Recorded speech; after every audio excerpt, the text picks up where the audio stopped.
Bonjour et bienvenue dans le podcast Par voix basse à voix haute. Moi c'est Capucine. Et moi c'est Julie. Nous sommes les voix de ce podcast. Mais des voix, il n'y en aura pas que deux. Vous entendrez au fil des épisodes différentes voix venues témoigner à notre micro pour parler de leur accouchement et de leur expérience en maison de naissance. Vous retrouverez aussi des épisodes consacrés aux sages-femmes qui y travaillent. Parce qu'en effet, il n'y a pas qu'une voix pour accoucher. Il y a la voix basse, la césarienne, l'hôpital, chez soi et la maison de naissance. Ici, nous recueillons les récits de ces personnes, de ces couples, de ces familles ayant fait le choix d'accoucher en maison de naissance. Ce podcast est le premier à proposer cet espace de parole et nous espérons qu'il répondra à toutes vos interrogations à leur sujet. Alors cheminez à nos côtés vers votre plus belle rencontre. Bienvenue derrière les portes des maisons de naissance.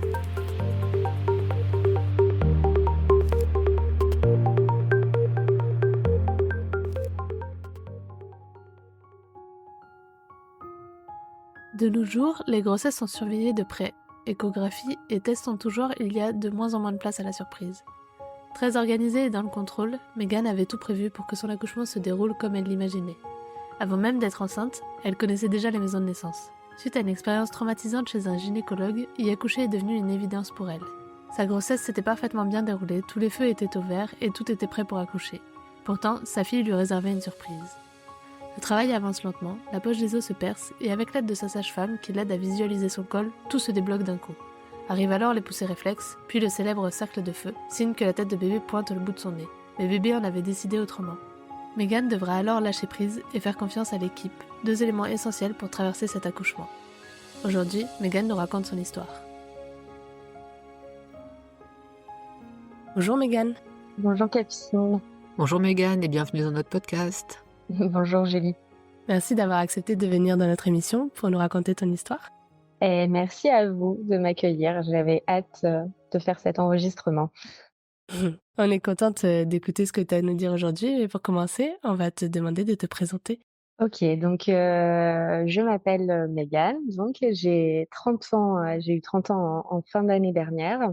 J'habite sur l'île de la Réunion depuis maintenant un peu plus de 4 ans. Dans la vie, je suis psychologue dans le handicap pour enfants et depuis récemment enfants et adultes aussi. Et du coup, voilà, je vis à la Réunion avec mon compagnon, avec qui je suis venue m'installer ici. Et on a 2 petites filles, donc notre première qui va avoir 3 ans dans une semaine et notre deuxième qui va avoir 1 an dans 2 semaines. Donc voilà, notre première s'appelle Yuna et notre deuxième Salomé. Merci. Est-ce que tu peux nous dire dans quelle maison de naissance tu as accouché ? Alors moi j'ai accouché à la maison de naissance Manao, la seule maison de naissance présente sur l'île de la Réunion. Ça marche. Avant de parler de ton expérience personnelle, on aimerait te demander de nous expliquer avec tes mots ce qu'est une maison de naissance. Alors, une maison de naissance, c'est un lieu géré par des sages-femmes dans lequel est proposé un suivi global des femmes enceintes, donc avant, pendant et après leur accouchement. Et donc, ça concerne des couples dont la grossesse est physiologique.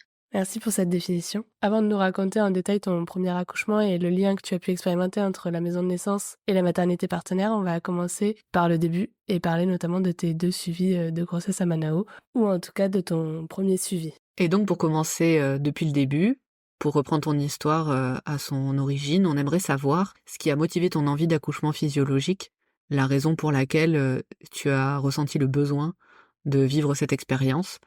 Est-ce que c'était justement parce que tu avais connu quelqu'un qui avait eu ce genre d'accompagnement auparavant, ou est-ce que c'est via des lectures et des recherches personnelles?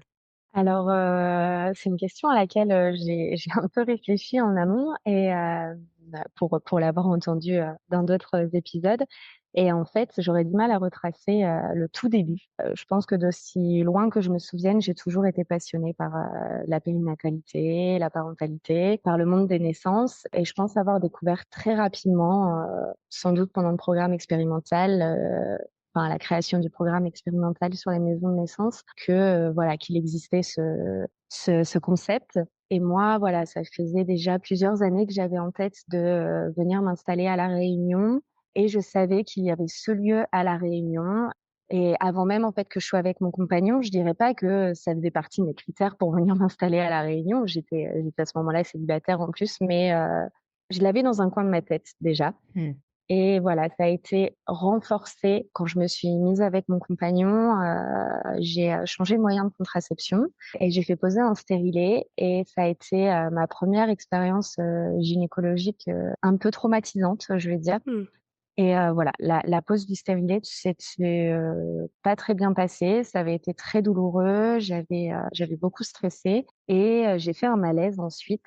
Mmh. Et voilà, j'ai fait un malaise. J'étais à ce moment-là, seule, le bureau du médecin faisait un U et lui, il m'avait laissé le temps de reprendre mes esprits sur la table. Il était lui de l'autre côté du U, donc derrière un mur à son bureau. Il avait la salle de consulte de l'autre côté du U et donc voilà, je me suis dit: «Bon, je vais pas attendre des plombes, comme ça sur cette table, donc Mégane, ressaisis-toi et va t'habiller». Et en fait, au moment où j'avais 3 pas à faire pour aller reprendre mes vêtements, je me suis évanouie. C'est le premier malaise vagal que j'ai fait de ma vie et je l'ai très mal vécu Mmh. de me réveiller, de reprendre conscience, quelques secondes après, mais voilà, d'être en plus, à moitié nue, par terre dans un endroit qu'on ne connaît pas. Donc voilà, depuis ça, j'ai pas mal de difficultés avec, tout ce qui est médical, tout ce qui va être médical et gynéco, mais même tout ce qui va être médical. Voilà, par exemple, je donnais mon sang avant cet épisode et j'ai plus été capable de donner mon sang ensuite. Donc j'ai redonné une fois mon sang, j'ai de nouveau fait un malaise vagal, donc les aiguilles, tout ça, c'est compliqué depuis. Mmh. Ça m'a motivée d'autant plus à accoucher en maison de naissance. Oui, ça s'entend, comme choix avec ce genre de vécu.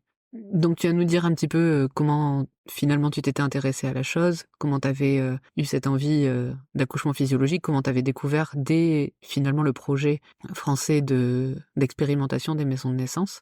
Tu as expliqué que ça remonte à avant la rencontre avec ton conjoint. Quand vous avez fait le choix avec, ton partenaire d'avoir un enfant et j'imagine que tu lui as parlé de ton envie, d'accouchement en maison de naissance, quelle a été, lui, sa réaction, face à ça?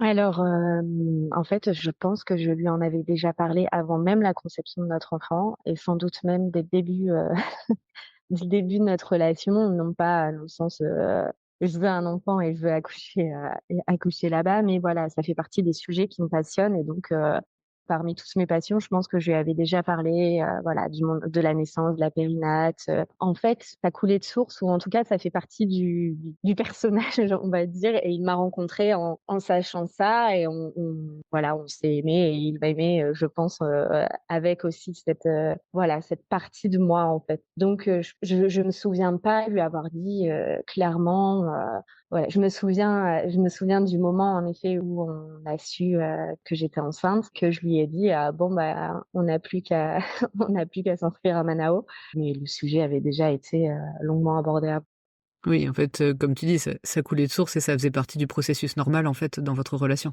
ouais, tout à fait. Maintenant, du coup, qu'on sait un petit peu comment vous en êtes arrivés là, comme tu dis, il restait plus, finalement qu'à s'inscrire, à la maison de naissance. Est-ce que tu peux nous expliquer un petit peu, à partir de ce moment-là, comment se sont passées les visites mensuelles qui sont vraiment de l'ordre de la consultation, justement, gynécologique? Tu vas nous expliquer, s'il y avait des actes médicaux ou pas qui étaient pratiqués par les sages-femmes et si oui, bah, quels étaient-ils?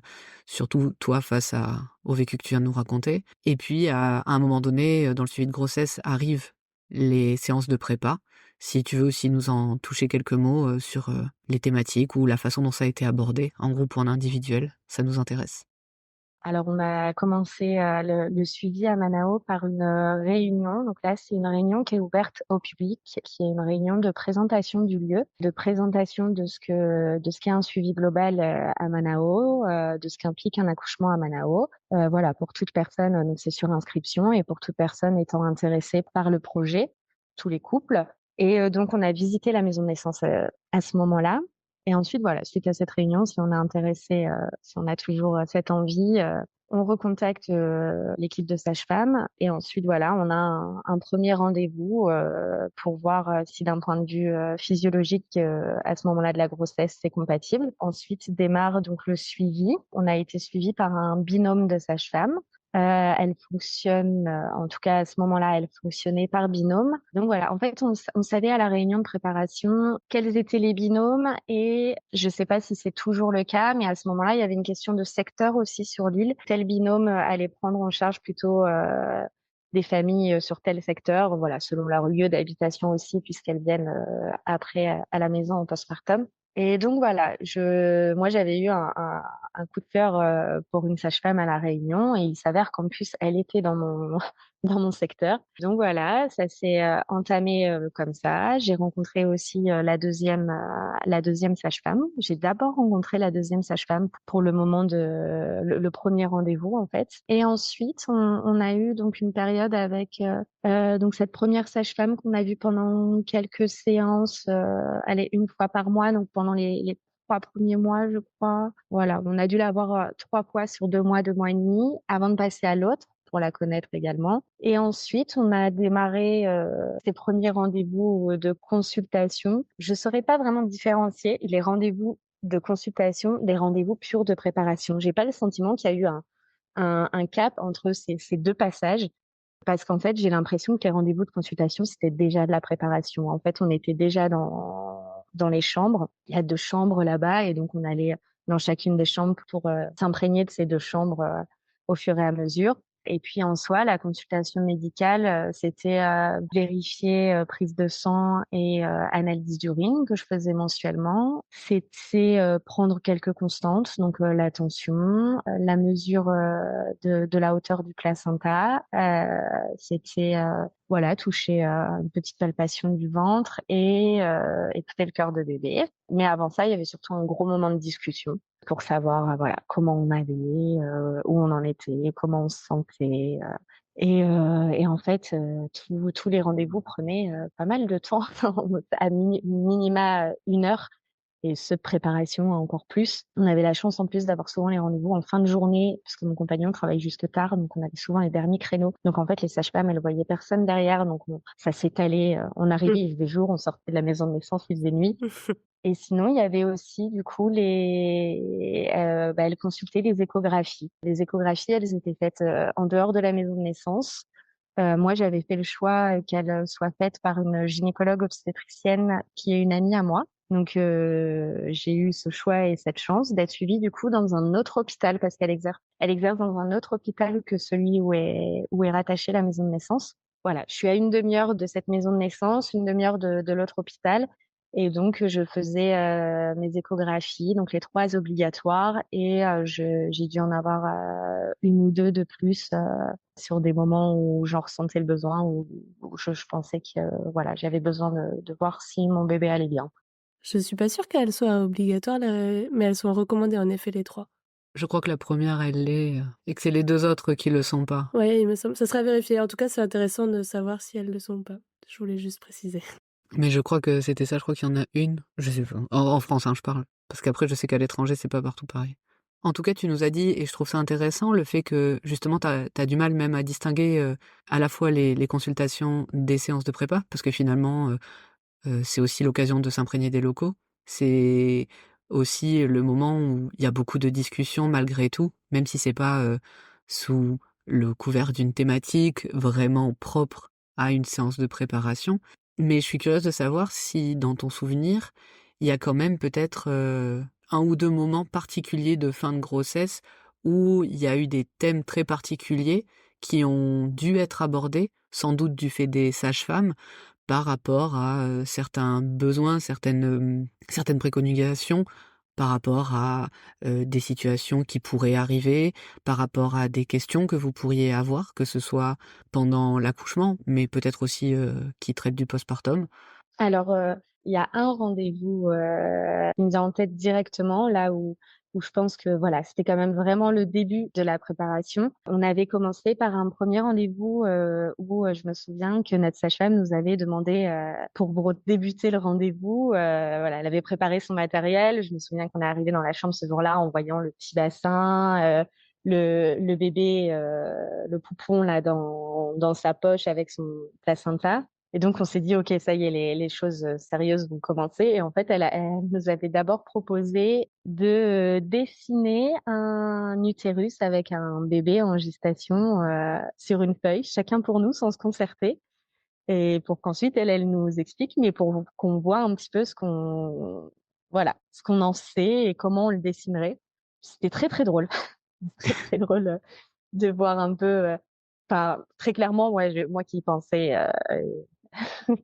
avec un peu d'humilité, mais quand même, je pensais être hyper bien renseignée et cetera. Quand je me suis retrouvée face à cette feuille à devoir faire un schéma, je me suis dit: «OK, bon» et bon, il y avait plein de choses, que j'avais encore à apprendre et heureusement. Et puis ensuite, elle nous a fait son schéma, donc c'était super intéressant et ensuite elle nous a montré donc avec ce bassin et ce poupon dans sa poche avec son placenta, toute la mécanique de l'accouchement. Ensuite, elle nous a fait des schémas sur, toute la physiologie et notamment le rôle de toutes les hormones. Alors moi, c'est un rendez-vous que j'avais beaucoup aimé, mais alors mon compagnon, a été, je crois encore plus séduit ce jour-là parce que voilà, c'est quelqu'un d'assez cartésien, c'est plutôt un scientifique et du coup voilà, il avait été, assez, émerveillé devant, la mécanique de l'accouchement et à quel point tout est fait pour et tout est Mmh. bien fait pour. Et puis après voilà, j'ai pas le sentiment qu'il y ait eu vraiment des thématiques, obligatoires, ou en tout cas des séances ayant des thématiques. Par contre, c'est en effet des sujets qu'on a abordés, d'office. Donc il y avait, voilà, on avait parlé un peu du postpartum, de comment ça se passait. Je pense qu'en fait, je faisais aussi beaucoup de lectures en parallèle. Alors quelques lectures, de livres, mais aussi beaucoup de lectures d'articles de blog et cetera et en fait, j'arrivais souvent, moi, voilà, disant: «Voilà, j'ai lu ça, j'en suis là, moi, de ma préparation personnelle. Est-ce que tu peux m'éclairer là-dessus? Comment ça se passera pour nous dans le cadre de notre suivi?» et cetera. Et puis voilà, il y a eu aussi, la partie, concernant les éventualités de transfert. Donc ça, je me demande si c'était même pas avant le début de la préparation officielle, mais peut-être déjà dans les discussions. En tout cas, ça a toujours, flotté plus ou moins, voilà, on savait que c'était une éventualité, quels étaient les facteurs qui pourraient faire, qu'on bascule, côté Shore et donc le Shore, c'est le nom du centre hospitalier auquel est rattachée, la maison de naissance et donc voilà, il y avait un peu toutes ces thématiques, le postpartum, l'allaitement aussi un petit peu. Mais je me souviens que sur l'allaitement, il n'y a pas eu non plus de grosses discussions, de grosses préparations. En fait, c'était un peu, je me disais ou elles m'ont donné l'idée que, de toute façon, elles seraient là, donc elles seront là au moment clé pour m'aider, quoi. Ouais, et tout ce dont tu viens de nous parler, à chaque fois, c'était en individuel avec, seulement vous? Ou parfois c'est arrivé qu'il y ait possibilité que ce soit avec d'autres couples? Non, je pense que c'est une règle générale à Manao, j'en suis quasiment sûre. Donc non, à Manao, tous les rendez-vous sont faits en individuel. D'accord. Et nous, en ce qui nous concerne, on a toujours été tous les 2, toujours. Et aussi ce que j'ai oublié de dire aussi tout à l'heure, une des 2 sages-femmes faisait de la sophrologie. Donc on a eu des séances beaucoup, à la fin, hein, sur les 2 derniers mois, je dirais, je pense que toutes les séances se clôturaient par une petite séance de sophro. Et puis on avait eu aussi une séance avec, les points d'acupression, les points, voilà, ce que mon compagnon pouvait faire, les endroits où il pouvait appuyer, comment, avec des petites mises en situation, pour que lui s'entraîne aussi. Oui, c'est de la préparation pour vous 2, pas que pour la personne qui va accoucher. C'est ça, exactement. Maintenant qu'on a une vision un petit peu de comment s'est déroulé ton suivi, est-ce que tu pourrais nous dire si tu as eu des peurs ou des angoisses lors de ta grossesse? Alors, des peurs ou des angoisses en fait, des peurs ou des angoisses, pas tout à fait, mais ce qui est un peu particulier, c'est que, j'étais en thérapie, moi, personnelle à ce moment-là et c'est une période où, il s'est passé beaucoup de choses dans mon bon, je pense que c'est pas anodin, hein, clairement, j'allais devenir mère et donc voilà, dans ma thérapie, il se passait beaucoup de choses et en fait, ça, voilà, j'avais une relation, vraiment de confiance aussi avec, la sage-femme, donc enfin avec les 2 sages-femmes, mais notamment, avec celle qui, donc je le savais pas, mais qui allait être présente à l'accouchement. C'est celle que j'ai le plus, vue vers la fin aussi et du coup, voilà, c'est vrai que je ramenais des choses un peu de ma thérapie, de là où j'en étais moi, qui me concernait en tant que femme et qui concernait la mère que j'allais devenir et ce bébé que j'allais accueillir. Donc souvent, voilà, je lui disais bon, il s'est passé telle ou telle chose ou voilà, là j'en suis là, niveau moral, c'est un peu compliqué. Et donc je pense que ce que j'en retirerai aujourd'hui, c'est que je pense que psychologiquement, bon, on n'est jamais prête, je pense, mais en tout cas que là j'avais un peu envie de retenir ce bébé, de le garder pour moi et que même si on avançait, j'étais pas pleinement, dans le fait de me dire: «OK, l'accouchement va avoir lieu, trop chouette, j'ai trop hâte». Mais, voilà, j'étais vraiment entre 2 et j'ai l'impression particulièrement entre 2. J'ai jamais eu ce sentiment de me dire, vivement la fin, malgré la chaleur et cetera ici. Moi, j'ai jamais vécu ça. J'ai toujours adoré être enceinte et jusqu'au bout, je faisais ce qu'il fallait pour mettre le travail en route parce que j'avais très envie d'accoucher à Manao et je redoutais absolument, un transfert pour dépassement de terme. Ça, c'était vraiment quelque chose que je redoutais. Et donc voilà, vers la fin, je faisais tout, ce que je pouvais pour mettre en route le travail, mais en même temps, j'étais très bien enceinte, quoi. Et j'aurais bien voulu. À ce moment-là, je pense que, j'avais bien envie de garder ce bébé encore un petit peu dans mon ventre. Mmh. Et comment ça a été reçu, par tes sages-femmes justement, cette situation? Tu dis qu'en plus tu ramenais ça, au moment des consultations ou des séances de prépa. Comment elles t'ont accompagnée? Comment elles t'ont aidée à vivre, tout ça? Et ben moi, vraiment toutes ces discussions qu'on peut avoir, sur un suivi global et la confiance qu'on peut avoir, envers nos sages-femmes, moi j'ai toujours, considéré ça, vraiment important, et pour moi, c'était important de pouvoir, leur ramener aussi, voilà, où j'en étais en fait dans ma démarche personnelle, dans mes ressentis, parce que je me disais que ça pouvait avoir une influence sur l'accouchement, notamment sur mes peurs au moment de l'accouchement. Après, très concrètement, alors elles m'ont toujours, voilà, soutenue dans mes capacités, à mettre au monde ce bébé. On en parlera peut-être après, mais c'est vrai que, vers la fin, enfin, à la toute fin en fait, hein, la veille d'accoucher, je pense que, enfin, c'était vraiment, très très peu engagé et que voilà, je me souviens, que ma sage-femme m'avait, donné 2-3 tips là pour me dire: «OK, maintenant, on y va et il va falloir, heu, il va falloir que tu te plonges pleinement dedans». Et puis elle m'avait donné, 2-3 conseils en fait pour aller dans ce sens. D'accord. Bon, bah, c'est chouette en tout cas si tu as eu, cet accompagnement. Tu nous disais, juste avant qu'on se sent pas forcément prête. En tout cas, toi, tu étais bien enceinte et du coup, même si tu faisais tout pour que les choses se passent bien parce que tu redoutais le transfert, tu avais, quand même, le souhait, d'avoir cet accouchement qui se passe, comme tu le voulais. Et malgré cette hésitation, est-ce que tu considérais avoir quand même tous les outils nécessaires pour donner naissance à ton enfant?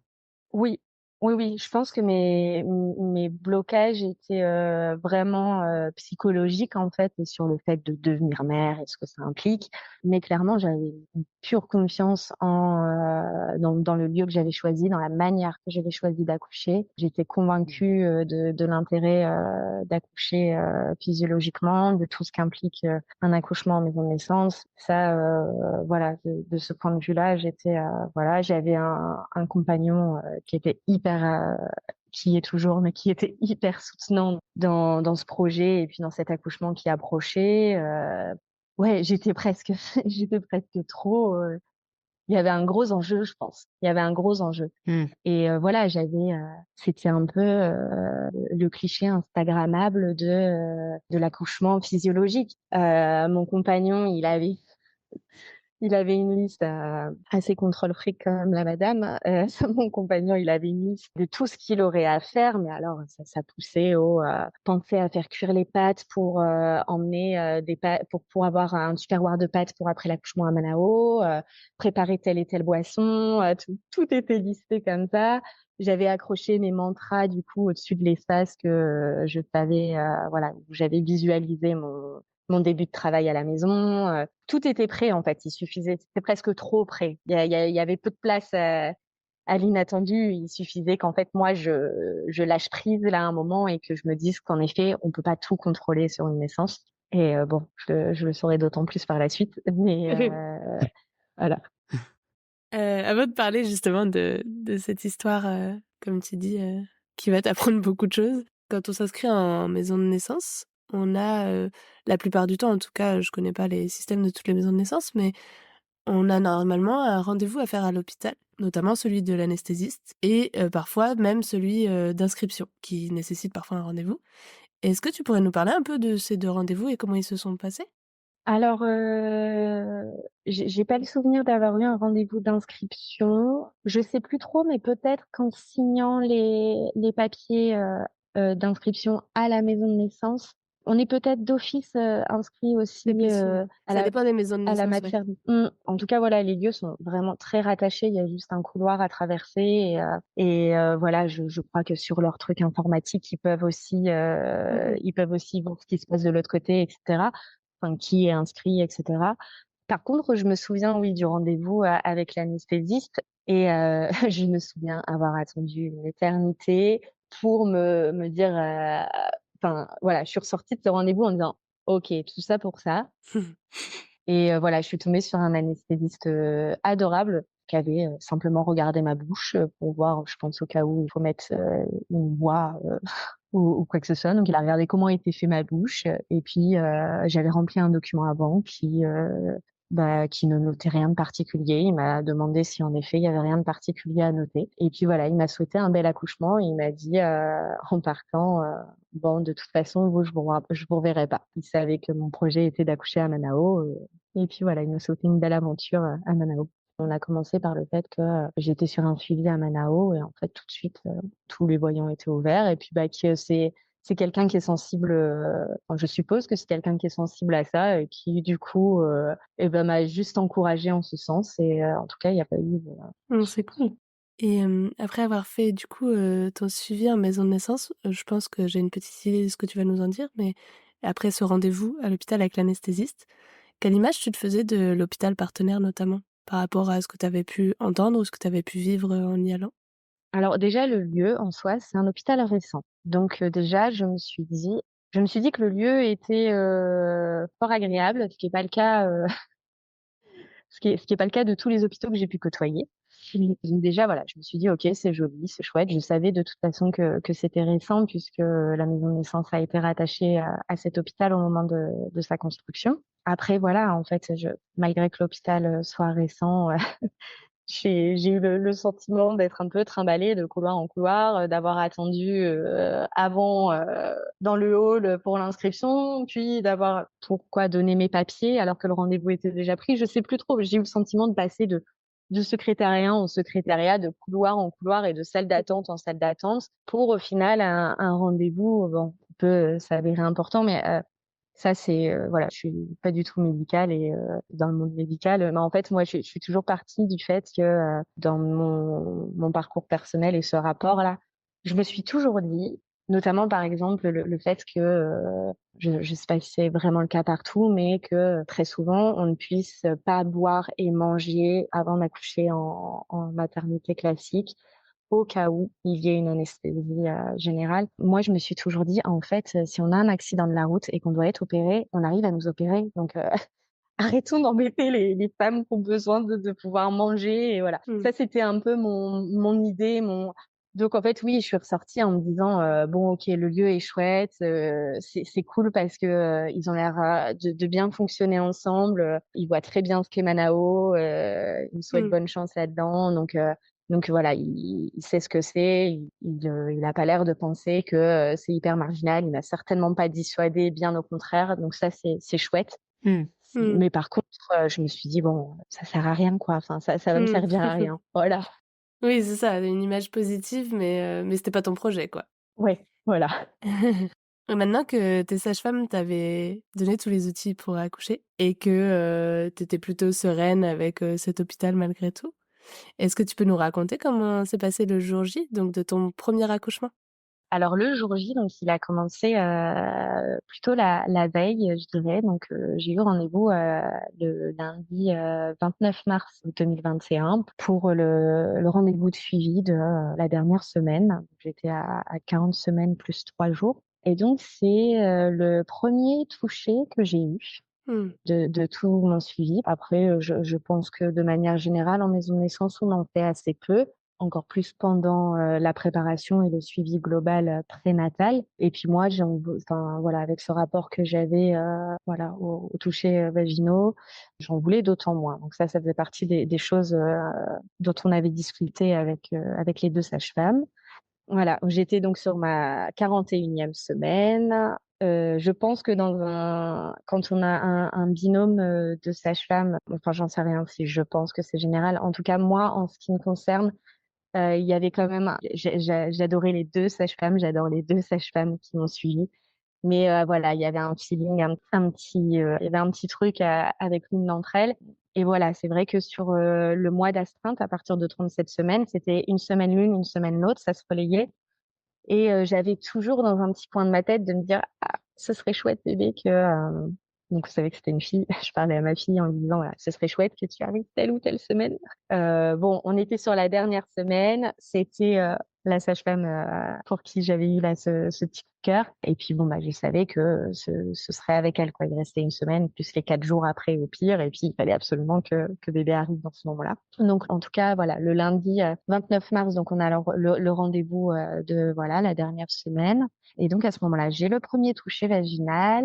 Elle ne me dit rien. On discute encore de beaucoup de choses, de mes craintes, de ce côté lâcher prise que j'ai du mal à avoir, etc. Et puis mon compagnon s'était déjà mis en congé. En fait, il avait fini, lui, il avait sa deadline en tête. Il avait bouclé tout ce qu'il avait à boucler au boulot. Et en fait, il avait envie de passer à autre chose, lui. Donc il avait pu être déjà en congé. Et du coup, voilà, on est parti le lundi matin. On a terminé ce rendez-vous. Elle m'a conseillé 2 autres rendez-vous à faire dans la semaine avec d'autres professionnels. Donc, elle m'a invité à aller voir une praticienne en aromathérapie, à prendre rendez-vous avec elle, quelqu'un avec qui ils ont l'habitude de collaborer. En tout cas, ils envoient pas mal de mamans de Manao quand le besoin s'en fait ressentir.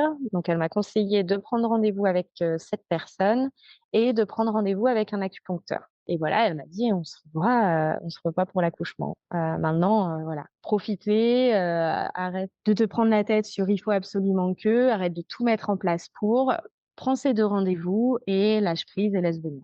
Donc, dès qu'on est sorti du rendez-vous de suivi, j'ai pris ces 2 rendez-vous-là. Je les ai bookés, donc un pour le lendemain matin, le mardi matin, et un pour le mercredi matin.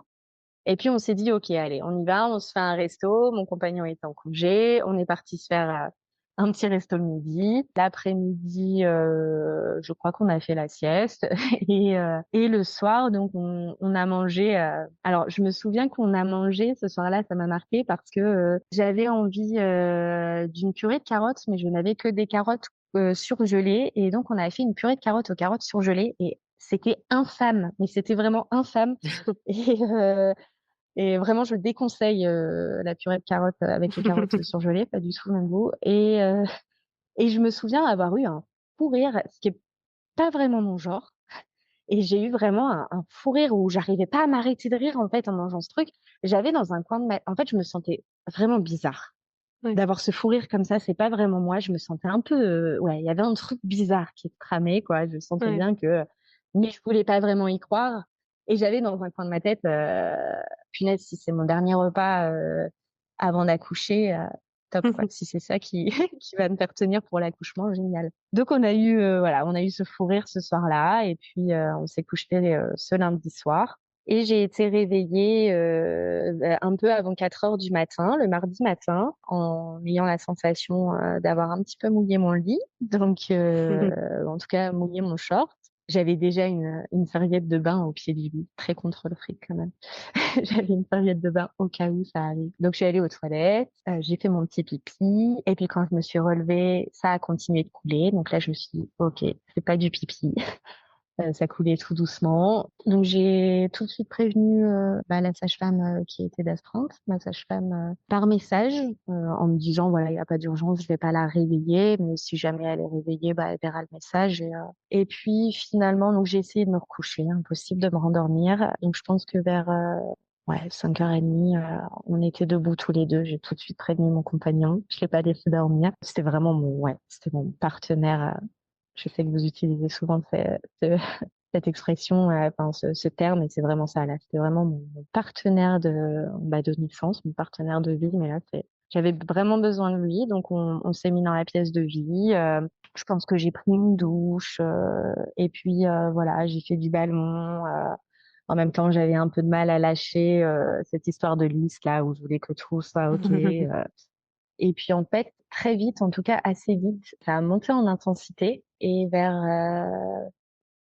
6-7 heures du matin. Donc à un moment donné, mon compagnon a pris le relais. Il avait aussi pour mission de discuter par message, de contacter notre photographe parce qu'on avait fait une séance de photos de grossesse et on avait eu un très beau coup de cœur avec cette photographe. Et voilà, donc il était prévu qu'elle soit présente pour la naissance. C'était sa première séance photo de naissance. Donc voilà, discuter donc avec ces deux femmes pour qu'elles pour qu'elles soient au bon moment à la maison de naissance. Donc on discutait de l'avancée du travail et c'est assez vite monté en intensité. Je pense que entre 6 et 7 heures, en fait, j'ai vomi, j'ai commencé à vomir. Et du coup, voilà, donc je vomissais par la douleur, hein, au moment des contractions, enfin par l'intensité en tout cas. Et j'avais en tête que vomir, c'était bon pour le travail et que ça pouvait faire bien accélérer les choses. Il paraît, ouais. Donc Ouais, c'est fou ça. à partir du moment où j'ai vomi, là, j'ai ressenti le besoin d'aller à la maison de naissance. En sachant qu'on habitait à 30 minutes de la maison de naissance, on était à la limite de ce qui était possible. C'est 30 minutes le maximum et on habite à 30 minutes et qu'il était donc entre 6 et 7 heures et que et ben, à La Réunion, les gens commencent le travail tôt et que, il y a énormément de véhicules sur un si petit territoire et que les embouteillages font partie, voilà, font partie du cadre de vie de l'île de La Réunion. Oui, il y a peu de route en plus. Voilà, il y a un peu de route. Donc je le saurai après, mais ils se sont retrouvés un petit peu, embêtés là, mon compagnon et la sage-femme parce que, ils disaient: «Bon, c'est une première naissance, ça devrait pas aller trop vite, ce serait peut-être bien qu'elle tienne encore un peu». Et qu'on attende le rush des embouteillages. Et moi, j'avais très envie d'y être, en fait.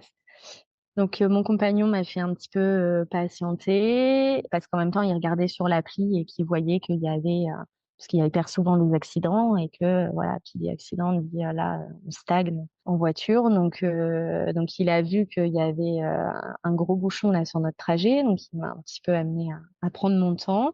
Et puis voilà, on a dû arriver du coup à la maison de naissance vers 9 heures. On a dû partir vers 9h30 de chez nous. Donc on a dû arriver à la maison de naissance vers 10 heures. Voilà. Ensuite, le travail a continué là-bas. Moi, je suis arrivée, j'ai vu personne. Alors si, je me souviens, j'ai pas vu la photographe qui a fait un excellent travail et qui s'est vraiment fait oublier ce qui était l'objectif.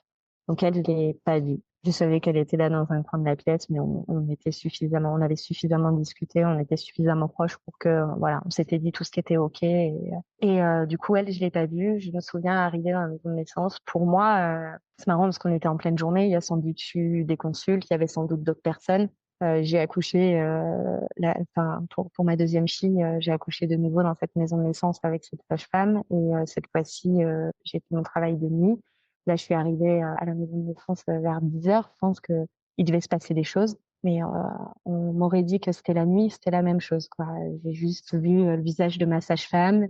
Elle m'a montré la chambre. Pour moi, il faisait nuit partout, alors que je pense que les couloirs devaient être bien allumés. Elle m'a dit, voilà, la chambre est prête. Je me souviens arriver, on était encore en période Covid, ou en tout cas, on ne se fait pas de câlins. On était encore au moment de la vie où on se faisait tous des checks. Et je me souviens arriver et lui dire, je peux te faire un câlin? Et j'ai eu envie, alors que ça n'avait jamais été le cas, j'ai eu envie de la prendre dans mes bras. C'est pas trop mon tempérament non plus. Vive l'ocytocine. Donc voilà, j'ai eu ce besoin là de câlin avec elle. Et puis ensuite, voilà, elle nous a montré la chambre qui était déjà prête. Il y avait le ballon, il y avait des petites choses. Et donc, elle nous a laissé. J'ai essayé un petit peu d'avancer le travail sur le ballon.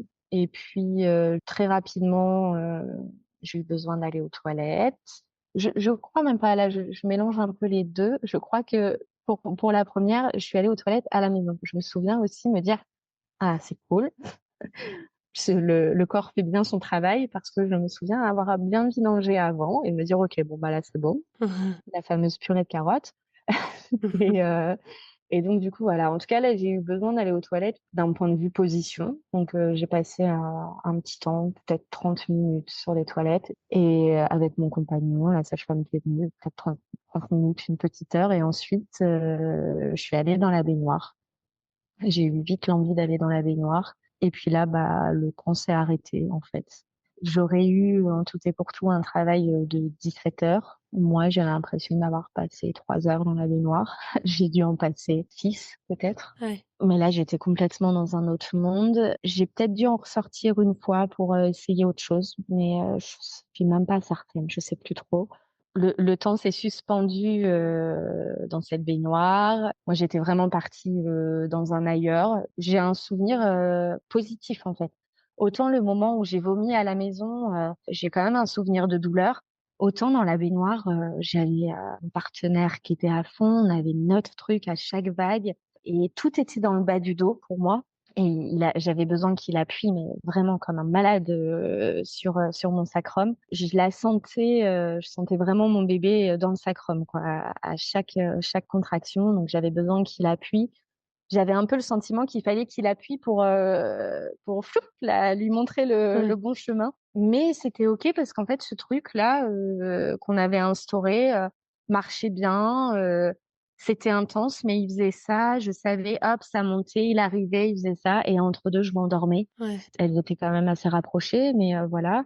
Et puis, il y a un truc qui m'a un peu sorti de ma bulle, c'est que j'ai dû prendre des antibiotiques je crois que c'est 12 heures, ça doit être un truc comme ça, 12 heures après avoir fissuré. Ouais. Je sais pas si c'est un protocole, en tout cas, voilà. Elle me l'a proposé, ma sage-femme, elle me l'a expliqué. Ça me paraissait totalement OK, mais voilà, ça reste assez dégueu. Et donc j'arrivais rien à avaler, donc encore moins un antibio là en poudre. Ah oui. Et voilà, en tout cas, j'ai pris cet antibio. Et puis un peu plus tard, elle a dû me faire une prise de sang, je crois.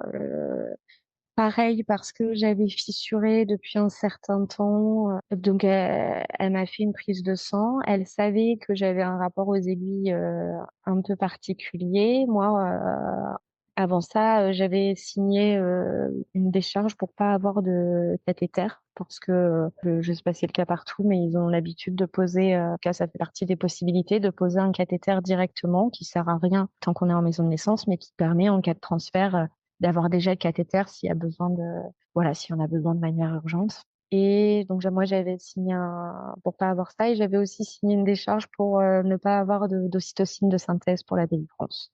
La prise de sang a été faite dans la plus grande bienveillance. Et ensuite, donc pareil, comme je l'ai déjà dit, je souhaitais pas de toucher, ou en tout cas le minimum possible. C'était à discuter si vraiment il le fallait. Et donc elle m'a proposé vers 18 heures de me faire un toucher. Ça faisait quand même un petit moment que j'étais dans cette baignoire, et donc elle avait envie de voir un petit peu où j'en étais. Bon, elle m'a pas dit où j'en étais. Voilà, elle m'a soutenue, elle m'a dit que ce que je faisais était bien, mais elle m'a quand même invitée. Du coup, j'ai compris que je devais pas être très très très avancée parce que elle m'a invitée à visualiser davantage mon col et Mm. elle m'a demandé si j'acceptais qu'elle reste pendant une contraction pour me montrer l'endroit où il fallait que j'ouvre. Mm. Et donc voilà, elle m'a guidée tout en douceur. J'ai eu aucune douleur à ce moment-là, mais voilà, elle est restée sur une contraction pour me dire voilà, c'est là. Là, il faut que tu ouvres. Maintenant, laisse aller ici. Et donc voilà, avec du recul, je pense que moi, j'étais focalisée sur mon sacrum. J'avais mon truc en tête. Ok, contraction, douleur dans le sacrum. Chéri vient, il appuie sur mon dos, ça passe. Après, je me repose. Et puis voilà, ça se. Et en fait, j'étais pas du tout au bon endroit dans ma conscience, au bon endroit pour laisser ouvrir. Je me suis focalisée sur Mm. ce sacrum. Et puis là, elle est ressortie. Ça, je le saurai après, mais en fait, au moment de se toucher à 18 heures, j'étais à 1 ou 2, je crois. Ah oui. J'étais vraiment très peu ouverte. Et puis là, tout s'est accéléré. Une fois que j'ai visualisé, que j'ai compris à quel endroit il fallait que je m'ouvre pour laisser mon bébé passer, tout s'est accéléré. Alors là, c'était fini de dormir entre les deux contractions. Mm. Je faisais que de bouger, je me laissais vraiment aller et puis j'avais besoin de bouger. J'ai senti là que ça avançait vraiment. Je me disais quand même que ça allait prendre du temps parce que je devais pas être très ouverte avant, même si elle me l'avait pas dit. Je me disais quand même, enfin, en tout cas, quand elle est sortie, je m'étais dit: «Bon, il y en a encore pour un petit moment sans doute» et en fait, voilà, là, ça s'est accéléré. J'ai fait que de bouger dans la baignoire, je cherchais ma position sans arrêt jusqu'au moment où j'ai dit à mon compagnon, «Appelle-la, appelle-la, elle arrive, quoi». Ah oui. Voilà et là, je sais pas, je pense en 1 heure 30, j'ai eu envie de pousser donc Ouais, c'était rapide, quoi. Mmh. ouais, c'était rapide. 1 cm/h de la prise part là, là, on n'y était pas et donc voilà, 1 heure et demie après, j'ai eu les premières poussées spontanées, hein. J'ai pas le sentiment d'avoir poussé volontairement. Donc voilà, donc on avait envie, j'étais bien dans la baignoire, j'avais envie, si ça me plaisait au préalable, je m'étais dit que j'aimerais accoucher dans la baignoire, j'y étais bien. Donc voilà, mon compagnon, avait envie d'accueillir notre bébé, c'était ce qu'on s'était dit entre nous. J'étais bien à 4 pattes dans la baignoire. Donc il s'est mis derrière moi et voilà, mon corps a poussé tout seul et je me souviens, du moment du coup où le bébé est sorti, de ma vulve clairement et je me souviens me dire, «Ah!» j'ai eu ce truc dans la tête de: «Bon finalement le cercle de feu qu'on m'a tant vendu, Mmh. ça va» et puis, voilà, un soulagement là de cette première partie qui sort, qui pour moi était du coup bah, voilà, la tête de mon bébé quoi et de me dire: «Bon ça va, le cercle de feu, bon, pas si pire» et là l'atmosphère a radicalement changé, en fait. Et voilà, tout ce flux de pensées là, dans les pensées, là à dire ça prend du temps, mais dans les pensées tout se passe en une fraction de Oui, seconde. oui. Et en effet, ouais, là l'atmosphère a tout de suite changé. Je l'ai très vite senti. J'ai très vite aussi eu dans ma tête. Je voulais pas y croire, mais très vite je me suis dit que je me suis pas dit c'est pas la tête, mais je me suis dit il y a un truc qui est pas, il y a un truc Pas qui est pas normal. normal. Mmh. Ouais, Mais du coup, tu étais dans l'eau encore? j'étais encore dans l'eau. Donc J'étais encore dans personne l'eau. voyait vraiment, les ceci? Si, bah, du coup, il y avait derrière moi, il y avait mon compagnon et la sage-femme. Oui, d'accord. Ils avaient une lampe, et ils ont vu. Ils ont Mmh. vu tout de suite, en fait. Mmh. Et oui, alors, bon, ce que j'ai pas précisé, mais ma grossesse était, tout à fait normale et j'ai fait les 3 échos. Aux 3 échos, voilà, RAS, tous les voyants étaient ouverts. À Mmh. 32, à l'écho des 32, bébé avait sa tête en bas et en fait, donc, je sais pas, j'ai essayé quand même de rester dans ma bulle, de me dire, je sais pas ce que je me suis dit, mais je suis quand même restée dans un flottement. En tout cas, la 2e sage-femme, est arrivée, elle était pas là avant et donc la sage-femme, de soutien, je crois qu'on l'appelle, Oui. est venue à ce moment-là et j'ai entendu dans les échanges le mot pied. Ah. J'ai entendu à un moment donné dans les chuchotements, pied. Ils ont pris leur temps, puis les contractions ont continué, en fait. Donc, il y en a eu, je sais pas, enfin, ils ont pris leur temps. Voilà, le temps d'analyser la situation Mmh mh. aussi, de faire venir l'autre sage-femme, de discuter, et cetera et puis d'essayer de trouver la meilleure stratégie pour que cet accouchement se passe bien malgré tout et ne pas laisser place à une énorme panique. Donc ils ont essayé de me laisser dans ma bulle, je pense. Je crois que mon chéri est très vite revenu, à ma tête, alors que c'était prévu qu'il accueille notre bébé et qu'il reste derrière. Mmh. Et il est venu et j'avais ce sentiment un peu de, «Je suis là pour toi». Enfin, là, faut que je sois là pour toi. J'essayais toujours de pas vraiment y croire et ensuite la sage-femme est venue. Alors ils ont pris leur temps, c'est quelques minutes dans tout ça, mais Oui, oui, le c'est toujours temps, plus rapide, ouais, c'est pas la c'est même ça. figuration du C'est temps. pas la même notion. Ouais. Ouais et donc elle est venue me voir et elle m'a dit, je sais pas, je crois qu'elle m'a dit: «Tu compris ce qui se passe?» Tout en douceur, on était toujours dans le noir, en chuchotant.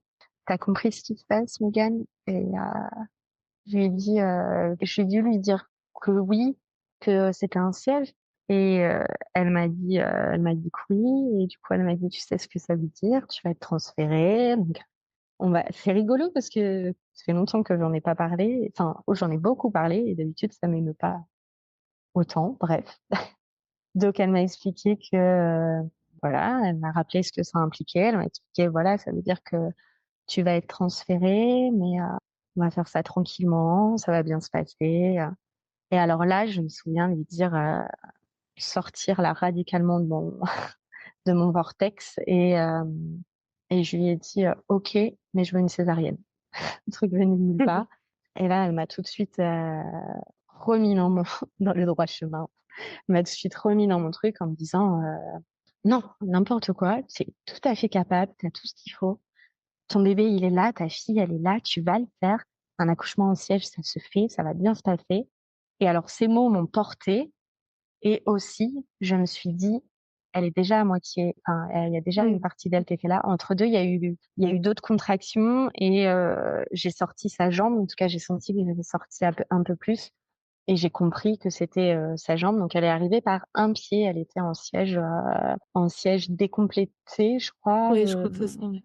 oui, ou incomplet, ouais, je sais plus. Je m'étais noté là. Décomplété. Et du coup, voilà, donc elle avait une jambe en bas et l'autre, contre son corps. Donc j'ai sorti sa deuxième jambe et donc voilà, à un moment donné, je me suis dit: «Non mais en fait Mégane, tu peux pas avoir de césarienne parce qu'elle est à moitié là, donc tu y vas et tu la fais naître ta fille». Ça a pris un peu de temps tout ça, mais du coup l'équipe de maternité ou en tout cas la gynécologue est venue, me chercher dans la salle de naissance, dans la chambre de Manao. Donc il a fallu vider d'abord la baignoire.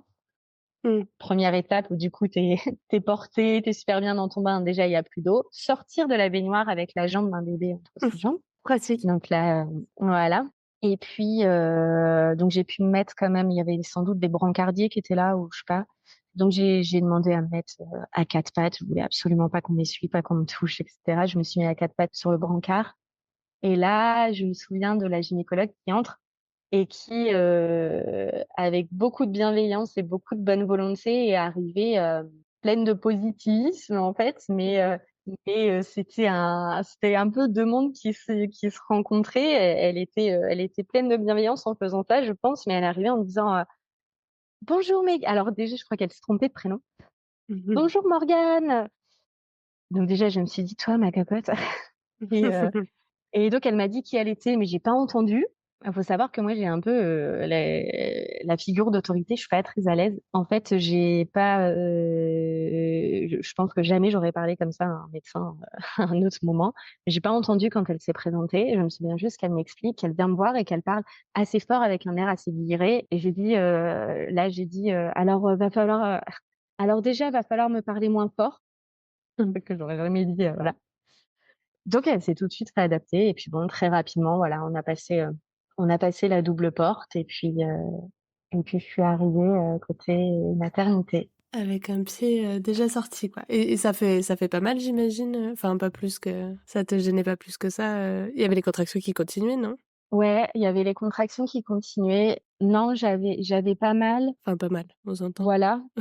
Par contre, psychologiquement, Mmh. j'appréhendais beaucoup la suite, d'autant plus qu'elle avait juste un pied, en fait. Et je me disais, punaise, si seulement ça avait été les fesses, mais là, je me disais: «Comment elle va sortir en ayant juste une Oui, jambe dehors?» oui, j'imagine, ouais. Du coup, ça a dû te sortir un peu de ta bulle et donc après tu as été accueillie, du côté de la maternité et comment ça s'est passé, Déjà, est-ce que ta sage-femme de Manao t'a suivie?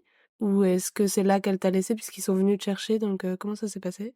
Alors, je crois qu'ils ont dans leur convention, il est prévu que, les sages-femmes de Manao laissent, la place à l'équipe, de la maternité et qu'elles, ne suivent pas. Étant donné que là, la situation était enfin, le transfert était, dans un moment assez clé, assez urgent, elle a pu venir. En tout cas, je me souviens qu'avant, ma sage-femme, quand elle m'a parlé là un peu, qu'elle m'a dit: «Tu vas le faire» et cetera, elle m'a dit: «Tu sais, maintenant, je laisse le relais, aux équipes, du CHOR. Aie confiance en eux, écoute-les, fais ce qui est voilà, et confiance en toi surtout et c'est eux qui vont prendre le relais et ça va très bien se passer». Et donc voilà, donc moi, je sais pas là, à ce moment-là, si elle est là ou pas. Il y a un moment où je sens qu'elle est là. Je sens qu'elle est là dans un coin de la pièce. En fait, je saurai après qu'elle a pu m'accompagner dans la salle de naissance parce qu'en fait, elle continuait, les transmissions en même temps que de se déplacer parce que voilà, il y avait beaucoup de choses à dire et qu'ils pouvaient pas prendre, Oui, enfin, il fallait que la gynéco, ait les transmissions et en même temps soit auprès de moi oui. et du coup voilà, donc je me souviens, qu'ils m'ont demandé là de me mettre en position gynéco. Donc j'ai d'abord dit non et Mmh. Sur le dos, quoi. Mmh. voilà, j'avais en tête, bah, couche-l'air, si je peux pas, je n'aurai pas la position gynéco. En fait, j'ai très vite compris, à la fois, j'ai commencé par dire non, non et en même temps, ouais, je pense que j'avais vraiment, en tout cas, la gynéco, il devait y avoir une chouette équipe, mais je me souviens qu'il y avait beaucoup de monde. Donc il y avait finalement, la gynéco-obstétricienne, une sage-femme, une puère ou auxiliaire de puériculture, le pédiatre qui était présent parce que siège inopiné et qu'au cas où bébé va mal, donc le pédiatre a tout de suite été mobilisé et attendait. Hmm. Et peut-être une autre personne, peut-être un interne en pédiatrie, j'en sais rien. J'ai tout de suite senti, enfin tout de suite, en tout cas pendant l'accouchement, là, j'ai senti plein de bienveillance, que tout le monde était OK, une gynéco qui était voilà, qui m'a expliqué que c'était important là que je me mette sur le dos, que j'allais avoir besoin d'aide et que pour qu'elle puisse m'aider, il fallait que je sois sur le dos. Et en fait, je me suis dit, j'ai vraiment basculé. Et pourtant, j'avais ce regard là assez tranché Hmm. sur voilà, sur la position gynéco, sur comment peuvent se pratiquer les accouchements en maternité. Mais là, j'ai vraiment compris. Je me suis vraiment dit, ok, là, c'est ok. C'est Hmm. comme ça que ça doit se passer. Et c'est la seule personne, le seul professionnel. En tout cas, voilà, ça c'est mon ressenti. Donc j'avais un ressenti un peu moins bienveillant et c'était le pédiatre qui voilà, ça c'est mon interprétation, était peut-être plus inquiet lui de la suite. C'était le Hmm. moment où lui avait pas le contrôle, hein, donc je pense que lui C'est son attitude ou il a eu des propos particuliers? non, ça devait être plus dans son attitude, mais en fait je sais même pas pourquoi je dis ça, ou alors c'est avec du Hmm. recul et Ok. Hmm. c'est le discours de mon chéri peut-être parce qu'en fait Hmm. moi je crois que j'ai laissé les yeux fermés quasiment tout du long. J'ai dû l'apercevoir cette personne et elle me revenait pas, mais ça c'est Hmm. mais peut-être parce que justement aussi j'ai senti ce regard un peu Hmm. où ça avance. Parce qu'en fait, ce qui a été assez particulier quand même, c'est que donc on s'est retrouvé sur un siège inopiné, qu'on était très loin des protocoles médicaux d'un centre hospitalier et que théoriquement il faut faire une radio du bassin quand on a un accouchement en siège, que enfin voilà, il y a plein de trucs qui n'ont pas Hmm. été suivis dans les protocoles. Et malgré tout ça, je suis tombée sur une gynécologue qui a vachement respecté la physiologie. J'ai fait un accouchement en siège sans péridurale. À aucun moment on n'a pu poser une péri. Hmm. J'ai demandé le masque quand même à un moment donné. J'ai Hmm. demandé le masque. Je me souviens qu'ils ont redonné le masque à mon chéri pour l'impliquer, alors qu'il y avait une sage-femme et une auxiliaire de chaque côté qui servaient pas à grand-chose à ce moment-là pour moi. Et ils ont donné le masque à mon chéri sans lui expliquer comment ça fonctionnait. Hmm. Et en fait, il devait appuyer, je crois. Au début, il le mettait, mais il fallait qu'il appuie sur un bouton, donc ça faisait rien. Et puis après, il appuyait, mais il s'arrêtait pas. Je me souviens avoir plein de fumée là, de gaz hilarant dans la tronche et lui dire bon, prends pas ton truc, j'en veux pas. Et puis voilà, en tout cas, j'ai une gynéco qui a attendu contraction après contraction, qui m'a pas fait pousser entre deux contractions. Hmm. Le plus douloureux, ça a été son intervention, parce que du Hmm. coup, elle a guidé un peu mon bébé avec ses doigts, mais elle Hmm. n'a pas utilisé d'instrument. Ok. Mais voilà, je me souviens leur demander, leur dire que ça me brûle, et leur demander de faire quelque chose pour ça. Et aussitôt, ils l'ont fait. Et j'ai Hmm. un souvenir d'un liquide froid qu'ils ont mis en dose et qui m'avait fait beaucoup de bien sur le moment. Donc voilà, la seule vraie douleur quand même, c'est ça, c'est ses doigts en fait pour aller chercher la deuxième jambe de ma fille. Et ensuite, une fois que sa deuxième jambe était sortie, là, j'ai eu un vrai soulagement. Et puis, son corps est sorti, je pense, un peu dans la foulée. Elle a peut-être été chercher ses bras, je ne sais rien ce qu'elle a fait. Hmm. Et par contre, au moment de la tête, et ça, je l'avais déjà en tête, moi, je savais que c'était le moment critique d'une naissance en siège. J'avais un peu lu sur le siège et je savais. Et donc, au moment de la tête, là, ça a été, l'ambiance a un peu changé, c'était plus sérieux. Là, elle m'a demandé de pousser. Je lui ai dit que je pouvais pas parce que j'avais pas de contraction. Donc, je lui ai dit non, j'ai pas de contraction. Donc, voilà. Mais quand je dis ça avec cet air-là, c'est qu'en effet, j'étais affirmée, j'étais un peu en mode louve, tigre, tigresse, et non, tu me feras pas pousser si j'en ai pas envie, en fait, je peux pas. Et là, j'ai tout de suite senti, elle m'a dit non, là, Mégane, c'est très important. J'ai entrouvert les yeux, j'ai vu le visage de mon compagnon. Et en plus, faut savoir que sur un siège, ils font des manœuvres qui peuvent être assez impressionnantes pour le compagnon. Donc voilà, il était en train de faire les manœuvres avec tout le corps de bébé sorti et il restait que sa tête. Et puis, je crois qu'ils font revenir le corps à moitié sur, enfin, ils le plient d'une certaine manière pour que ce soit le bon axe de sa tête qui passe. Hmm. Et donc voilà, je me souviens ouvrir les yeux, voir la tête de mon compagnon et me dire non, en fait là, il faut que tu pousses, donc tu vas. Donc là, c'est la seule fois où j'ai poussé sur demande sans contraction. Mmh. J'ai poussé de toutes mes forces et puis ma fille est née et ils l'ont emmenée tout de suite. Mais elle m'a fait l'honneur de de faire un tout petit. Donc Mmh. j'ai entendu Elle a dit bonjour. qu'elle était vivante. Voilà. Elle m'a dit un tout petit bonjour et puis ils l'ont emmenée, mon compagnon est parti avec elle et c'était OK, en fait. Étonnamment, je le vis pas comme un moment traumatisant, j'ai pas un souvenir, évidemment, j'avais envie d'accoucher en maison de naissance, donc évidemment que j'avais envie du pot à pot d'accueil, enfin, tout Oui. ça, c'était évident, que je voulais tout ça.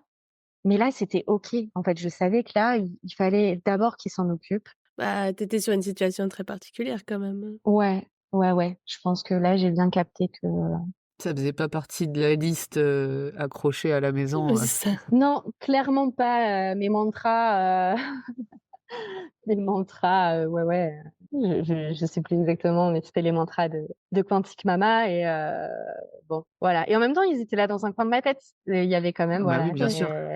Ils t'ont accompagné. c'est ça. Tout à l'heure, tu disais, que ça suivait pas, le protocole, mais c'est parce que c'était un siège inopiné. En fait, tu avais suivi tout le reste du protocole, c'est juste que, bah, ça avait pas pu être pris, c'est ça? Parce que vous étiez pas au courant que c'était un siège, c'est ça l'idée? Ouais, voilà, c'est ça et c'est ça que je veux dire et en effet, en fait, je pense et puis pour en avoir discuté, aussi avec ma sage-femme et cetera, je pense que tous les gynécos n'auraient clairement pas réagi comme ça. Parce qu'eux, enfin, ça, c'est un truc qui sort complètement de leur protocole que, un siège sur une primipare, sans péridurale et sans avoir fait Oui. l'écho, du bassin, Oui, c'est je ça. pense que, oui, voilà, il y en a d'autres qui seraient partis en césar d'urgence, en fait. Oui, bah, avec un pied sorti, je sais pas si tu peux quand même, mais oui, je vois ce que tu veux dire. Et bah, j'ai su après qu'on pouvait. Ah C'est ouais? pas, D'accord.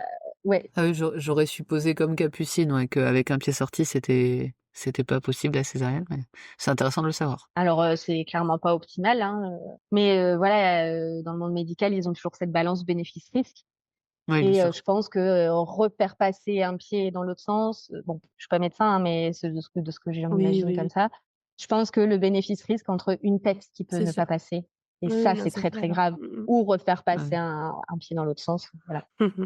Et après tout ça, j'imagine que tu as retrouvé ta fille à un moment donné. D'ailleurs, tu nous as pas dit au bout de combien de temps tu l'avais retrouvée? Je l'ai retrouvée, assez rapidement quand même. Alors, pareil, ça je le saurai après, mais donc elle a été aspirée et elle a eu une dose de Doliprane parce qu'en fait, elle est née, avec, sa jambe gauche, à elle, toute bleue puisque du coup, il s'est écoulé quand même l'accouchement a quand même été assez long et il s'est écoulé, 45 minutes, voire 1 heure où elle avait que sa jambe de sortie et donc Ouais. ça lui a fait garrot et donc elle est née avec cette petite jambe-là toute bleue, un peu tuméfiée, un petit œdème sur la jambe, quoi. Mmh. Donc voilà, donc elle a été aspirée, ils lui ont donné du Doliprane, directement.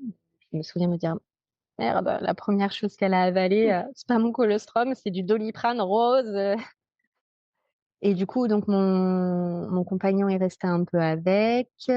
Pendant ce temps-là, moi, j'ai eu la délivrance dirigée, malgré le fait que j'avais demandé à ne pas voilà, je leur ai dit: «Non, je ne souhaite pas». Je l'ai eu, j'ai eu l'ocytocine Mmh. de synthèse et en fait, bon, on saura jamais si c'est l'ocytocine de synthèse ou pas. En tout cas, mon placenta est sorti très vite, pas de souci. J'ai eu une toute petite éraillure, déchirure peut-être, on peut dire quand même, qui a nécessité un point. Donc j'ai eu un point de suture. Mmh. Donc je pense qu'il s'est passé tout ça avant que mon compagnon et ma fille ne reviennent. Mais j'étais ravie parce qu'elle est quand même revenue, juste en couche et donc je l'ai eu en peau à peau. Mmh. Voilà, au bout de ouais, peut-être 15-20 minutes et là, on me l'a posée et puis on nous a laissé, Apprécier le moment. voilà et on nous a laissé, plusieurs heures là dans cette salle, de naissance, ouais. Ouais, c'est chouette. Ouais, je me demandais du coup si tu avais, dans l'après-coup, pu revenir sur toute cette aventure qui a été quand même, j'imagine, choquante sur le moment, même si tu l'as bien vécu, on s'attend pas à un tel déroulé d'un coup.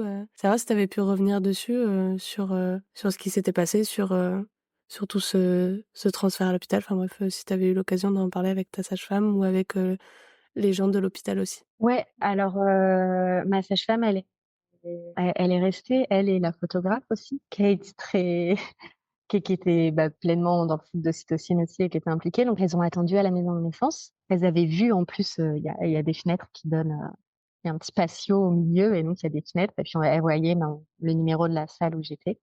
Elles ont attendu que notre fille naisse, donc elles sont restées jusque tard en fait dans la soirée parce qu'elles l'ont su assez tard, je crois. Donc après, elle est revenue, même déjà une fois que tout le monde était parti, qu'on est resté là pour les surveillances de postpartum immédiat, et aussi parce que c'est l'hôpital et qu'il manque de brancardiers et que du coup ils ont mis un temps fou avant de venir nous monter en chambre. Elle est revenue nous voir directement pour nous féliciter.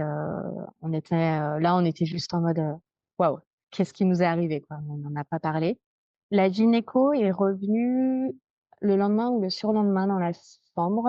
Et là, pour le coup, on devait être en pleine chute d'hormones. Là, j'ai beaucoup pleuré en discutant avec elle parce que entre deux, et puis en discutant en fait un peu, voilà. Après, tu préviens les amis, les amis, les copines, les familles, et puis t'as un peu là le discours de tout le monde qui t'arrive sur c'était chaud, qu'est-ce qui aurait pu t'arriver? Et donc, là, j'ai pensé à ce qui aurait pu se passer. Et j'ai pensé notamment au fait que j'avais dit non quand ils m'ont dit qu'il fallait pousser sa tête. J'ai dit non. Et donc, je culpabilisais d'avoir dit non à ce moment-là. Et voilà, pleine chute d'hormones, je me disais les pires choses possibles. Je me disais, il aurait pu t'arriver un drame par ta faute. Et donc là, je lui en ai parlé et elle était toujours aussi extraordinaire. Et elle m'a dit stop, stop en fait. Et j'avais même eu des discours plus ou moins précis et médicaux par des proches sur vraiment ce qui aurait pu arriver et à quel point c'était chouette parce que et tous les scénarios les pires possibles d'un point de vue médical. Et en fait, là, elle m'a dit non, stop. Votre job, vous l'avez parfaitement fait. Vous avez fait votre job de maman. Toutes les décisions médicales, c'était les miennes. Je les ai fait. C'était moi la médecin. Et c'est moi qui ai pris toutes ces décisions. Et vous avez magnifiquement fait votre job de maman. Et puis voilà, après, on a échangé un petit peu. Et c'était chouette, il y a eu une intimité. Enfin voilà, elle s'était même confiée sur elle, comment ça s'était passé quand elle était devenue maman, parce que j'étais là en lui disant ouais, on a beau être psychologue quand ça nous arrive.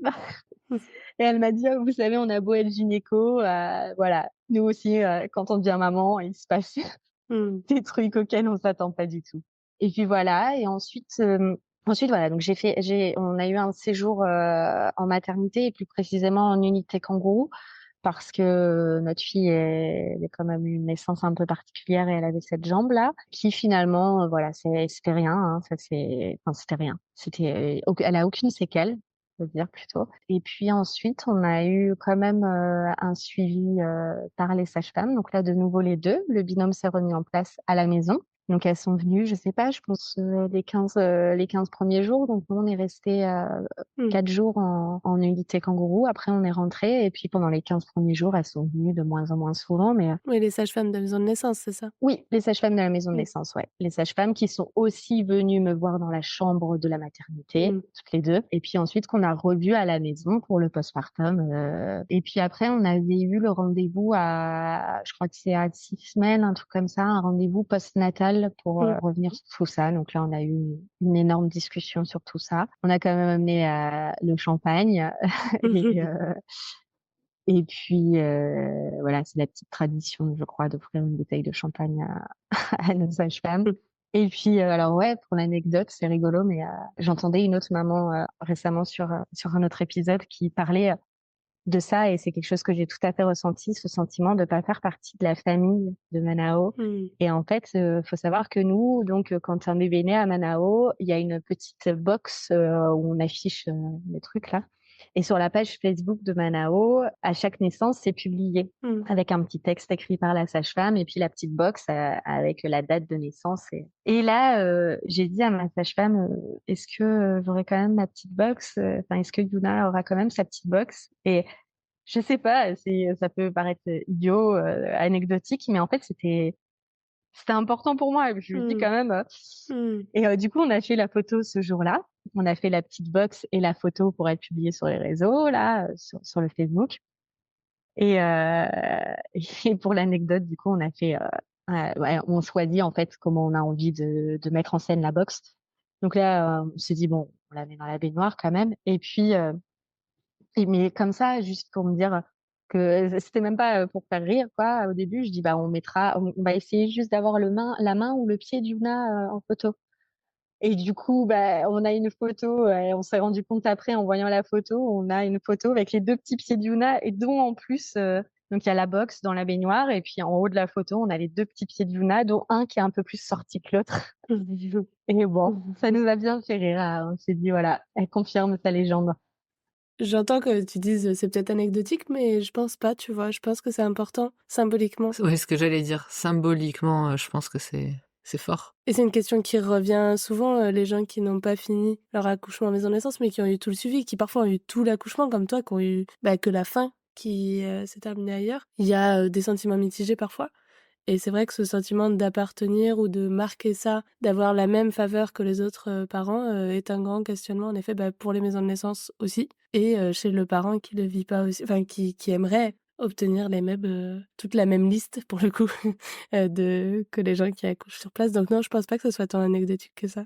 En tout cas, c'est cool que tu aies pu l'avoir et c'est très rigolo cette histoire de pieds, bah, je les vois passer en plus sur Facebook, je vais voir si je peux les retrouver et merci, ouais, de nous avoir partagé tout ça. On va parler un peu plus, directement peut-être de ton lien avec, la maternité partenaire maintenant. Oui, du coup, maintenant que on a un peu de tout ton récit et toutes les montagnes russes, de ce parcours de naissance, qui a été bien intéressant, on aimerait revenir sur des choses un petit peu plus, factuelles, sur vraiment, l'accompagnement et le lien qui existe entre les maisons de naissance, particulièrement dans ton cas Manao et la maternité partenaire. Tu nous as déjà un petit peu évoqué, la transition, comment ta sage-femme t'avait suivi et cetera. Tu nous as dit que donc c'était la gynécologue qui était venue dans la chambre dans laquelle tu étais en train d'accoucher? Souvent, en tout cas dans ce que on a pu entendre jusqu'à présent, c'était plutôt l'inverse. C'était plutôt, la sage-femme qui amenait la femme à la maternité et donc tu lui as dit déjà il va falloir me parler moins fort. Est-ce que tu peux revenir un tout petit peu sur, finalement, comment s'est fait cette, transition et surtout comment, s'est fait, l'accueil par, la gynécologue et éventuellement, l'équipe? L'accueil, dans le sens humain de ce que ça comporte. Mmh, ouais, alors, c'est vrai que oui, quand comme je le disais, quand elle est arrivée comme ça, mais en plus vraiment, enfin, pleine, encore une fois, hein, pleine de bonne volonté, c'était positif, c'était quelqu'un de très positif. Mais, c'était un peu, voilà, le choc des 2 mondes, en fait, où quand même, aussi bienveillante, qu'elle ait voulu être et ben, il y a pas cette même sensibilité à quelles sont les conditions optimales pour qu'un accouchement physiologique se passe.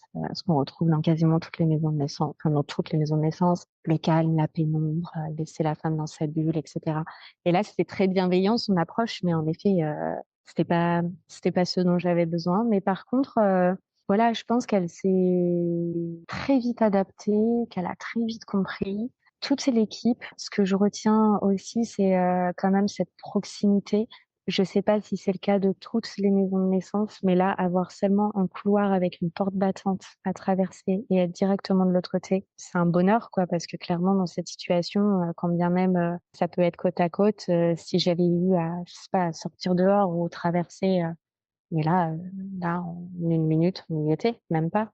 Donc ça, c'est vraiment chouette. Et puis oui, je sais pas comment je pourrais l'expliquer, mais j'ai vraiment ce sentiment j'allais me reprendre, mais non, qu'ils travaillent ensemble quand même, qu'ils travaillent ensemble ces deux unités, ces 2 services. Et voilà, quand mes sages-femmes après sont passées, me voir dans la chambre, enfin c'était normal en fait. Elles sont à côté à la maison de naissance, elles ont un petit créneau de dispo, bah hop, elles passent et elles sont chez elles aussi. Enfin, il y a pas de souci pour venir en fait de Manao et pour venir dans les chambres de la maternité, elles doivent passer par l'espace des salles des naissances.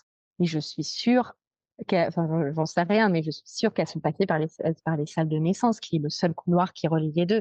Elles sont pas sorties de Manao par l'autre porte pour faire tout le tour de l'hôpital pour passer par l'entrée classique. Et puis après, donc pour en avoir parlé avec du recul, c'est là que j'ai su qu'il y avait un staff, je crois, mensuel, qu'ils avaient reparlé du coup de mon accouchement, qui parle en fait, qu'ils ont voilà, je crois, un staff mensuel Manao et maternité, et donc ensemble ils réfléchissent à tous les cas possibles de transfert. Donc ça peut être pendant la grossesse, voilà, si les sages-femmes de Manao ont un doute, elles demandent l'avis du staff, ou alors ils reviennent sur des situations de transfert, ou à l'inverse des femmes qui sont passées je pense, du côté maternité et qui font maintenant leur suivi, côté mat, qui sont sortis du cursus Manao, mais qui peuvent, dont ils peuvent reparler en staff, en fait. Et puis après, je pense qu'ils abordent aussi, plein d'autres sujets, genre, les protocoles, qui se mettent entre eux, voilà. D'accord. Oui, c'est intéressant, du coup, ça a dû être un cas d'école, intéressant, parce que je pense que ça arrive pas tous les jours les stagiaires inopinés et tout à l'heure, tu nous as évoqué le fait que, finalement, ta sage-femme avait fait le chemin physique avec la gynécologue parce qu'elle avait besoin de lui transmettre les informations, donc c'est à ce moment-là que ça a eu lieu. J'imagine que c'était, l'occasion aussi pour toi, même si tu étais un peu dans un autre monde, d'entendre qu'elle transmettait, des informations à ton sujet, qu'elle transmettait, aussi tes volontés, même que tu as eu l'occasion d'exprimer par la suite, qui ont été, plus ou moins respectées ou en tout cas adaptées, vu la situation, très particulière dans laquelle, tu t'es retrouvé. Donc ça, je pense que c'est plutôt, positif aussi d'entendre, au-delà, comme tu dis, en fait, de tout le lieu commun, finalement, le lieu global que ça représente, la maison de naissance et la maternité partenaire. C'est aussi entendre discuter ensemble les gens, pour, respecter au mieux tes souhaits et ta situation, spécifique et je me demandais aussi quelles étaient finalement les différences que tu avais pu noter entre ce à quoi tu t'attendais par rapport peut-être aux séances de prépa ou en tout cas aux consultes.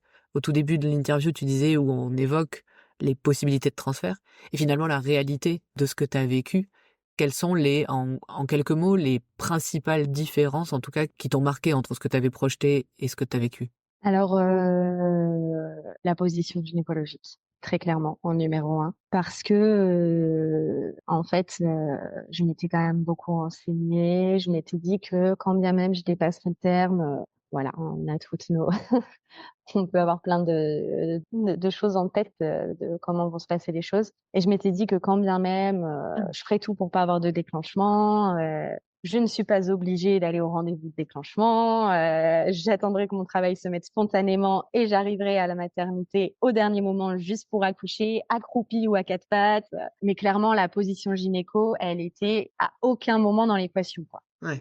Je me Mmh. suis dit soit vraiment ça va pas, il se passe quelque chose de terrible et qui mérite une césarienne, soit j'accouche de manière physiologique ou alors je veux une péri.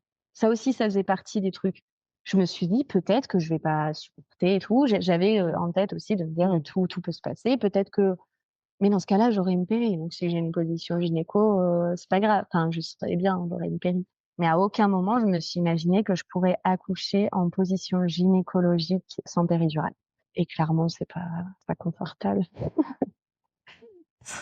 Donc ça, c'était, voilà, la première chose et après je pense que sur le reste, bah, voilà, j'ai eu la chance de tomber sur, cette professionnelle-là. Je pense que le fait qu'il y ait une gynécologue a fait qu'il y avait pas 36 000 personnes à se parler parce que c'était elle qui menait la danse et du coup, personne d'autre ne s'en mêlait. Donc, je crois qu'il y a une sage-femme qui a essayé, enfin, une fois de m'inviter de m'inviter à pousser là, un peu comme on peut voir à la télé, mais ça a dû être le cas qu'une fois et sinon il y avait cette gynéco qui est restée, qui a bien compris, qui est restée cool, enfin qui est voilà, j'ai pas eu droit au: «Poussez madame, poussez, c'est bien, poussez!» enfin, j'ai pas du tout ce souvenir-là et puis, bah, mes yeux sont restés fermés tout du long, donc j'ai pas vu la lumière, j'ai pas vu les gens, ouais. D'accord. Et maintenant, donc, que tu nous as dit un petit peu ce qui t'avait le plus, marqué entre, ce que tu avais projeté et la réalité du transfert, est-ce que tu peux nous dire quelles sont les différences majeures que tu aurais pu relever entre, l'équipe de sages-femmes de Manao, de la maison de naissance et l'équipe finalement de la maternité?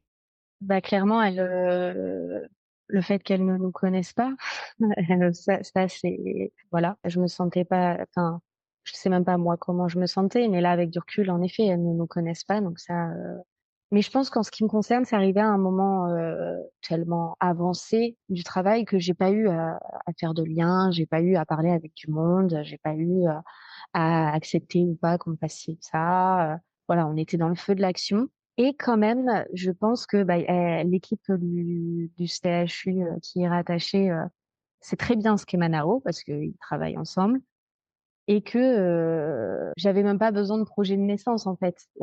Juste, une maman qui veut accoucher à Manao, c'est bon, son projet de naissance, on l'a, en fait et je pense que, voilà, malgré le fait qu'ils me connaissent pas, le simple fait de savoir que j'avais pour projet d'accoucher à Manao fait qu'ils savaient 100% de mon projet de naissance. Et voilà, peut-être selon les professionnels, mais je pense que de manière générale, l'hôpital partenaire, il capte bien tout de suite quel genre de maman ils ont en face d'eux, quoi.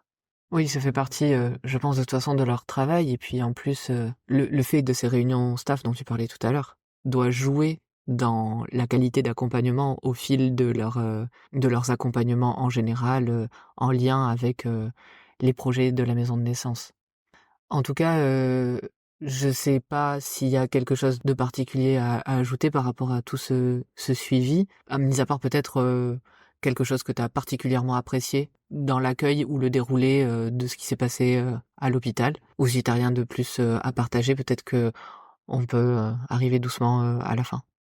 J'aurais juste aimé rajouter une chose à laquelle je m'attendais pas. On a adoré et très bien vécu notre séjour derrière à la maternité. Mm. Hmm. Et en fait, vraiment, je partais pas de ce postulat. Je pensais même, dans les cas de transfert avant d'accoucher, je me suis dit si ça arrive, on signera une décharge pour rentrer plus vite. Et là, à aucun moment, l'idée est venue dans notre tête. On l'a vraiment vécu comme une lune de miel. On était en période quand même de Covid, donc on n'a eu aucune visite. Bon, après, nos familles en plus sont pas là. Et du coup, on l'a vécu, oui, c'est ça, une lune de miel en fait. J'ai ce souvenir là d'une chambre en plus super, d'un bâtiment récent. On était super bien, c'était joli, il y avait des couleurs. On était là avec notre bébé. Mon chéri, il avait un lit assez confortable. Et voilà, on a vu du monde pour s'occuper de nous, mais sans que ce soit trop. Il y a eu un pédiatre qui nous a un peu embêtés sur la perte de poids de notre bébé, mais on a réussi à faire ce qu'il faut pour qu'elle nous embête pas trop. Et puis voilà, non, c'était smooth, c'était chouette. C'est cool. Bon, mais c'est parfait finalement, si en plus le séjour a été confortable derrière. Mm. On va pas avoir le temps d'en parler en détail, mais tu nous disais au début de l'épisode que tu avais eu 2 accouchements à Manao. Est-ce que tu as pu accoucher à la maison de naissance pour ta deuxième ou vous avez eu d'autres surprises? Non, on a pu accoucher à la maison de naissance. Notre deuxième, pour l'anecdote quand même, notre deuxième était en siège à l'écho des 32 SA. Et donc, on a tout fait pour qu'elle se retourne à temps. Et puis, voilà, acupuncture, ostéo, yoga, machin. Et la VME, la version manuelle externe, a été programmée déjà. Ouais. Et puis, voilà, bref, ça c'est un autre débat, mais bon, on avait choisi avec une professionnelle spécifique de tenter cette VME s'il le fallait, quelqu'un en qui on avait confiance. Et puis une semaine avant la date de la VME, on a fait une petite écho à Manao. Pour le coup, là, donc on était toujours suivi à Manao, tant qu'on n'arrivait pas au 37 SA où elle était en siège. Donc on checkait assez souvent et donc on a fait l'écho et on a eu là pour le coup j'ai beaucoup pleuré. On a vu qu'elle s'était retournée. On savait pas si c'était une petite fille ou un garçon, mais elle s'était retournée. Et donc j'ai eu la chance d'accoucher dans la baignoire, 4 heures de travail. Et puis j'ai accouché dans la baignoire avec la même sage-femme, Ah, qui à c'est ce cool ça. moment-là faisait C'est cool, des ouais. suivis seuls. Ouais, trop bien. Maintenant que tu nous as parlé de toute cette aventure, de toutes ces aventures même, est-ce que tu pourrais nous redéfinir ce qu'est une maison de naissance? Alors, cette naissance et les maisons de naissance, en tout cas, voilà, la maison de naissance de manière générale, j'ai envie de reprendre une expression de Karine Laceva, Quantique Mama, qui est la naissance entre science et sacré. Cette phrase entre science et sacré, je trouve qu'elle symbolise super bien les maisons de naissance parce qu'en fait, on peut y laisser part à toutes nos croyances, tous nos projets, nos convictions, nos croyances spirituelles aussi. Et en même temps, on est juste à côté d'une maternité, du côté scientifique. Et je trouve que la maison de naissance, c'est ce lieu entre science et sacré. Hmm.